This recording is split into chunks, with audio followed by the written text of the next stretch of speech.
Beberapa hari lalu, dunia dikejutkan dengan pemergian Sunjay Kapoor, seorang bilioner dari India, pewaris empayar alat ganti kenderaan antarabangsa.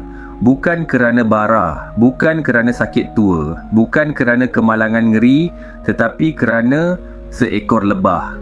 Ya, seekor lebah kecil, mungkin tak sampai 1 gram beratnya, menjadi asbab seorang tokoh besar dunia menghembuskan nafas terakhir di padang polo. Renjatan anafilaksis. Jantung terus terhenti dan menjadi punca beliau hembuskan nafas terakhir. Beberapa jam sebelum kejadian, beliau masih sempat menulis ucapan takziah di media sosial kepada keluarga mangsa tragedi Air India. Renungan dan doa saya bersama semua keluarga yang terjejas. Sunjay Kapoor, status terakhir sebelum meninggal dunia. Ironinya, hari ini dia memberi takziah. Beberapa jam kemudian, seluruh dunia pula beri takziah untuknya. Inilah kehidupan.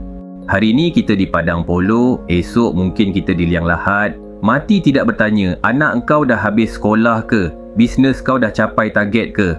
Cukup dah simpanan untuk masa depan? Ajal tidak kenal siapa dan bila. Dah sedia ke belum? Tak kira kaya atau miskin, raja atau rakyat, orang baik atau orang popular. Bila sampai masa, habis semua urusan, tertangguh selamanya.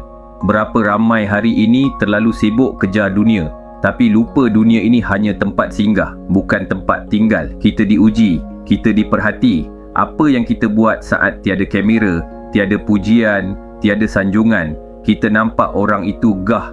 Ada nama, ada harta, ada kuasa, tapi bila maut menjengah, semua itu tak mampu jadi benteng. Tiap-tiap umat mempunyai ajal, maka apabila telah datang waktunya, mereka tidak dapat mengundurkannya barang sesaat pun dan tidak pula mendahulukannya. Surah Al-A'raf ayat 34. Bekerjalah bersungguh-sungguh, tunaikanlah kewajipan agar menjadi bekalan kita di sana kelak.